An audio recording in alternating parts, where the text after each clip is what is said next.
Hi everyone. Today we have with us Aanand Srinivas. He is ex-content head for Khan Academy and now the co-founder, CEO of StayQrious Neoschool. Hi Aanand. Welcome to the podcast and thank Hi, you Amrutha. for accepting the invite. Absolutely. And I was really looking forward to this. So excited to talk. Yeah. Thank you so much. Tell us, Anand, I have heard a lot about futuristic education. So, what is the education in future going to be like? That's a nice question. So, I mean, we look at what has it been for a while. And about 100 years ago, it stopped being relevant to the real world, even though before that, that was the primary purpose it was created to be. Right. So about 175, 200 years ago, it was just meant to be helping children become better players in like the adult world they have to occupy. But about 100 years ago, it stopped being that and became a bit more a thing of its own. So we would do things because we have done it in the past. And I know this because when I started teaching and I had questions, like I taught in a pretty traditional setting. When you say future of education, I was part of the past of education. And when I asked more and more questions, say, why do we do things like this? I realized the answer is many times just, yeah, that's just how we've been doing it.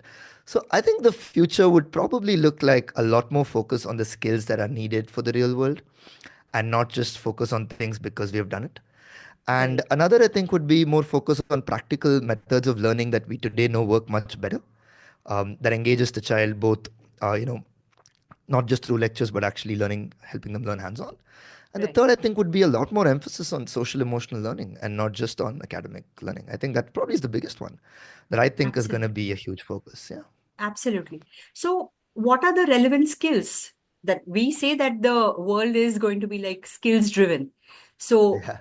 what are these skills? Like, can you just share a couple of them, like which probably Yeah. kids should Yeah. focus on, rather parents should focus on? Yeah. If you look at the high school students and college students and all that, and we look at what's needed in the real world, the gaps are many times in one area is like being able to self learn, be curious, and kind of be this lifelong learner on your own because it's going to be needed a lot more than before. So I would probably put it like maybe even rank one. Hey, can you just self learn, understand your own motivation, know which areas you're motivated in what way, and then Right. figure out ways to build your own habits and get to learn things, know when to ask for feedback, how to be resilient when things don't go well. It's one big Hmm. one. The second I would say is working with people, being able to work with people. And it's not like I have friends. It's not what I'm talking about. What I'm talking about is, do you know how to work in different circumstances where there's a lot of collaboration, but you're not leading it, but there's collaboration where you are leading it? Do you know what the role is, how to adapt? If the people are diverse, do you know how to work? The other one would be just emotional resilience and being able to handle stress of various kinds. Right. And last, and it's not really last, I think it's arguably one of the most important is like what they call creative problem solving.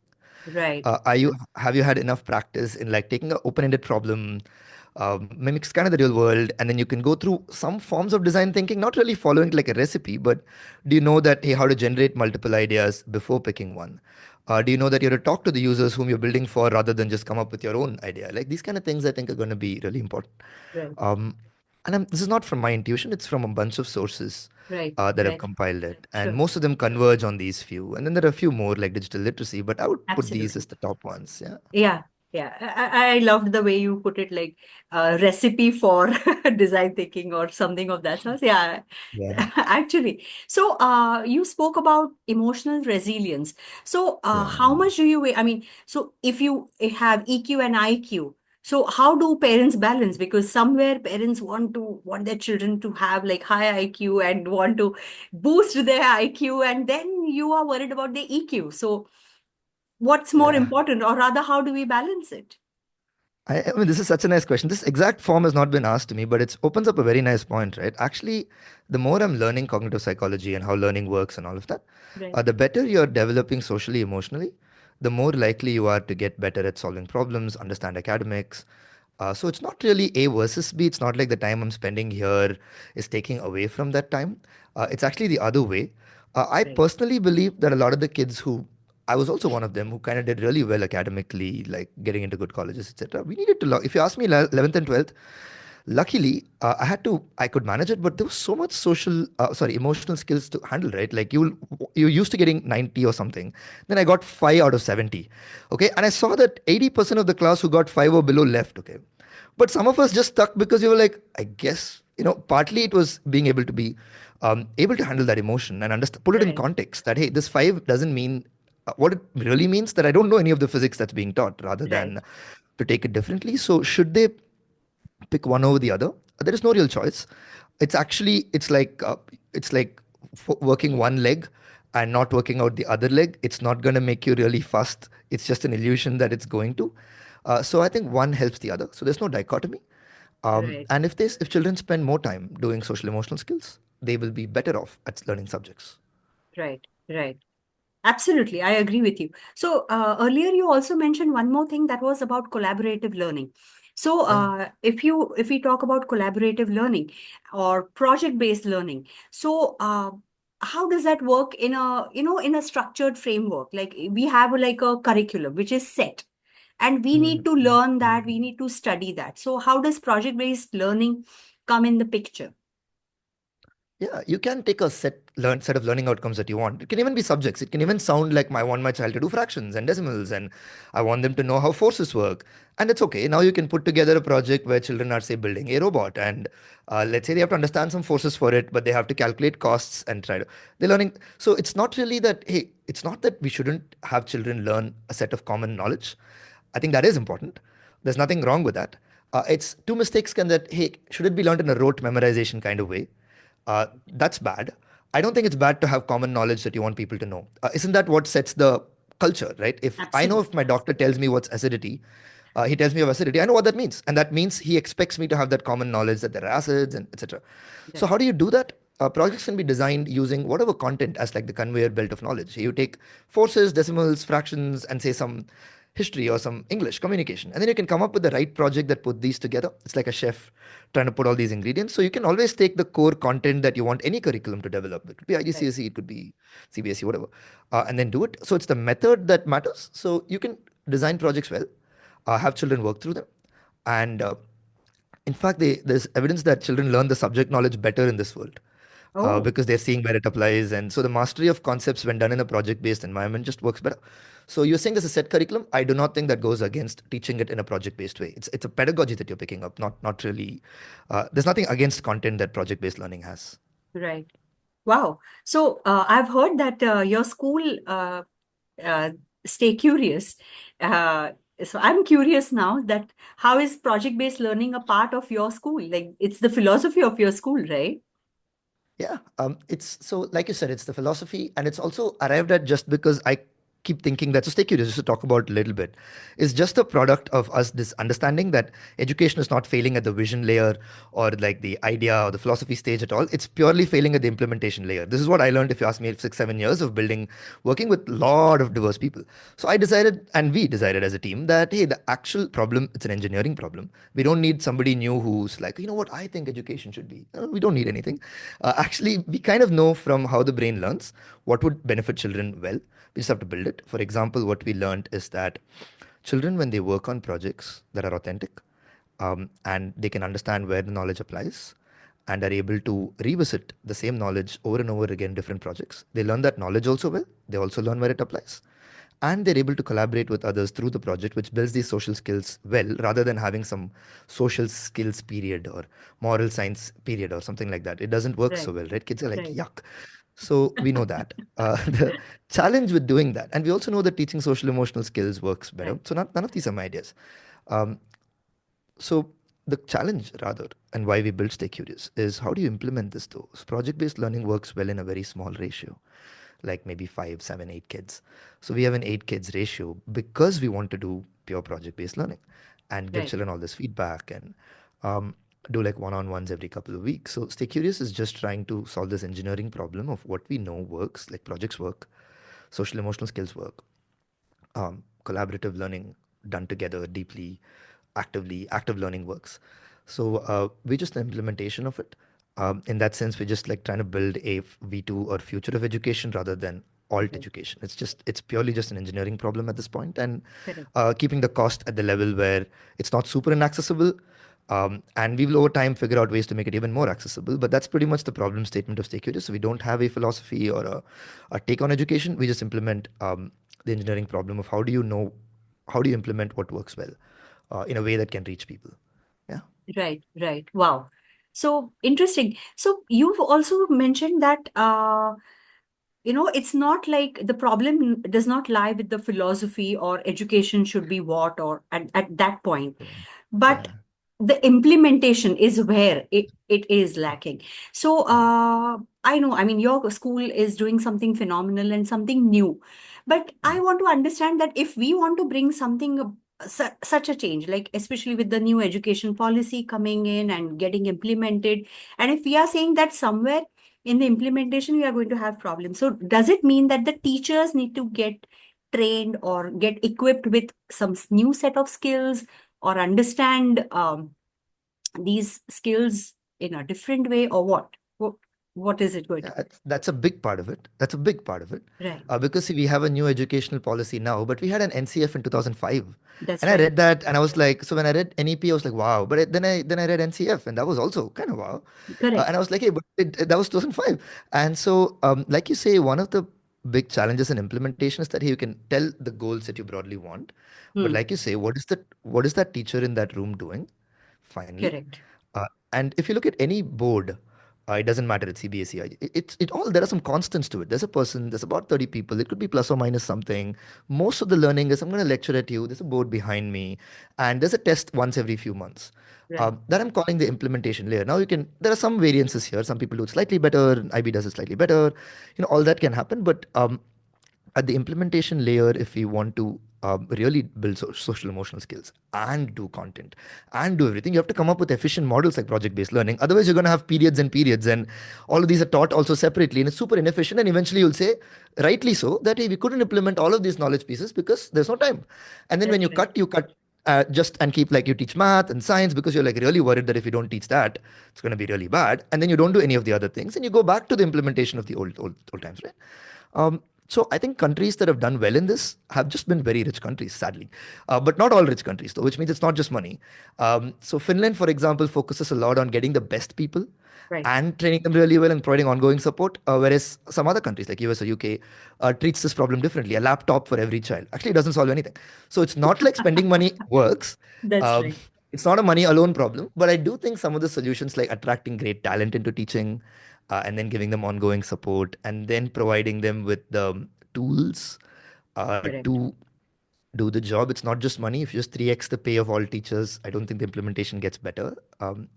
Also, if you have every AIMS doctor teaching biology, it does not get better. Because the belief is that when we say quality, we think that it's somebody like that. I Yeah. think it's about like training them to do their job, not some other job. Like, I feel it's kind of insulting to teachers when we say, I've done this other job very well, so I'm going to come and teach. And somehow that's a brand up in education. Everywhere else, they would be like, Yeah. hey, I'm a great engineer, I'm going to be a lawyer. And we'd be like, maybe not. But here you, so, That's a but here very alone, it's important like, point. no, but here it's like, I've been an entrepreneur and I'm so successful. I'm going to be teaching. And everyone's like, yeah, you should be. Like, that's weird in my opinion. Correct. So, yeah, I think we need to increase the dignity of this profession and hopefully make it cool again. So, they need to be tooled for it. They need to get the right tools. And they also need to remove other responsibilities. And in at least traditional schools, teachers have a lot more responsibilities. That's 40% or true. less of their time goes into working with children. So, That's when I true. say implementation, these are all, each one by one has to be changed. Tiny things. Absolutely. Wow. Yeah. Beautifully explained and amazing. Thank you. So, tell me something. Your school is a virtual school, right? And today we see many schools are coming up as virtual schools, online schools. So, what do you think of the future? I mean, no one can predict the future, but 10 years down the line, do you think that a traditional four walls setup is going to go away and we are going to have these virtual schools? You I think that's don't the think so. future? No, I don't think so. I actually think that some people, and in fact, it could be a sizable minority or even like a larger one, that might use this option for various reasons. But I also think that a lot of them would go to somewhere nearby, and it'll be a mix of these two, is what I predict. I don't think that um, there is something so fundamentally different about virtual that it'll take over. But I think it's helping us implement some of these more elegantly today online. Right, And in a weird way, it might be that this will help us figure out how to do this in a nearby learning center to you better. You know what I right, mean. So I think the virtual does a few things well. One, access to great coaches, etc., wherever correct, they are in the country, which you don't, if you're in some place, you don't, that's like a pure access one. But it does some interesting things, like in our model we can easily store the learning of children in the back end. And you have, like, it's a pretty big equalizer also. In a weird way, when I meet children in person, we do that every few months, I right. realize how tiny they are, and I'm like, oh my god, it's you who were debating this strong. It's so cute to meet them in person. I'm like, oh my goodness. So in a way, bullying and other things are a little harder online, because it's all equal. We're all like kind of the same size, and there's no front bench, back bencher. Right, There's none of that, right? So that's kind of good. You can also have an alumni network that's kind of geographically spread, which I right. think we never really have done that. So we don't know how that works. So do I think virtual is going to like take over? I don't think so. But I think for more and more people, it'll be pretty compelling to go to this than to an education, a model that doesn't really meet their fundamental goals, just because, I'm supposed to go to the school. I think more and more people will understand that it's the learning that matters. But I Right. also hope, why I don't want virtual to take over is I also hope enough people build physical stuff that's like this, like project based and SEL. And Correct. I actually think that whether it could be us, it could be somebody else, but we would have failed our children if we don't build also physical solutions for this. Yeah. Absolutely, absolutely. Like you rightly said, because today many a times people think that futuristic schools means online schools. It's online, it's Mhm. futuristic, but it's not just that. Like you said, like these models, different kind of models can be put in use at Done. in a brick and mortar school, World as right? well. Yeah, absolutely. You can do project based learning. You can do social emotional skills. You can actually have children work on laptops and collect the data about their mastery so that teachers can be freed up. All of this can be done offline also. But I think some time has to be spent on a device that's better, because the kind of flexibilities that allows you to do, like otherwise the teachers are just caught up doing too much correction work and things like that. So even the offline model, I think, would have devices for sure, and some AI help, etc. But that's fine. I think that's not what I hope people mean when they say offline, that they're against any form of screen. Child should Yeah, somehow doing on paper is somehow better than doing the same on an the iPad. I screen. don't Yeah. think so actually. Yeah. Yeah. So Yeah, that's good for good you cleared, because many a times parents think that, oh, he's on screen and he's using too much screen, that's going to spoil his a lot of things, and we want him to use pen and paper. But then on pen and paper they are writing the same thing 30 times, 50 times, and then how mm, is it going to benefit them, right? yeah, So yeah, yeah, yeah, but the debate is always on screen time to paper time. So yeah. So I do predict more people will probably have a more nuanced view on this. Only more people will have it, I think, not less people. I suspect that more and more people understand it's what you do that matters, and not whether it's a screen or if you're like sitting and writing like some rote memorization thing in a notebook with a pen in front of a blackboard, you'll still learn less. If you're like doing a recipe, like you're building like a Lego robot, it looks amazing, but what you're really doing is following step one, step two, step three of this Lego robot building kit. You'll learn right, nothing. But if you look at that classroom with children all like on some Lego robot thing, it looks like, oh, that must be more hands-on. So I think more right. and more people hopefully will develop that nuance to know what are the children thinking about, and that's all education has to achieve.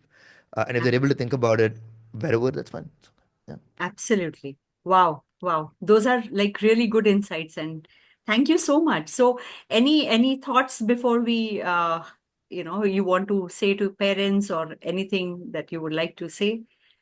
Oh, interesting question. I've not been asked this also. I mean, if parents are watching this, I know many of them might be homeschoolers, right? Yeah, Yeah, homeschoolers yeah. and schoolers, for all of them Across the across. board. Yeah, yeah. I would say that like in many fields like medicine, there aren't multiple competing philosophies, right? I mean, you can argue there are, but if you look at it, there is a mainstream modern way to achieve things, right? So, Right. and it's sufficiently mainstream. Um, I think it's better to believe that's the same for education than to somehow believe that here alone, in every other area of progress, we have converged on these things that work. But here alone, everybody has to come up with a philosophy. There are multiple different philosophies. I would actually argue for parents to look for, hey, what works?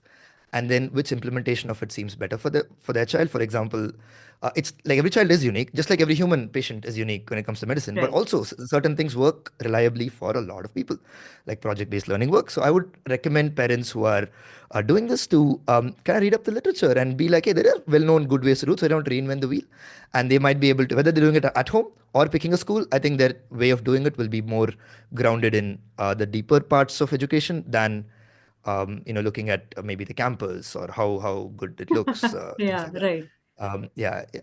And not going for the more what looks like learning, and going for what actually causes learning based right. on the science of learning. Yeah, that's maybe what I would say. Yeah.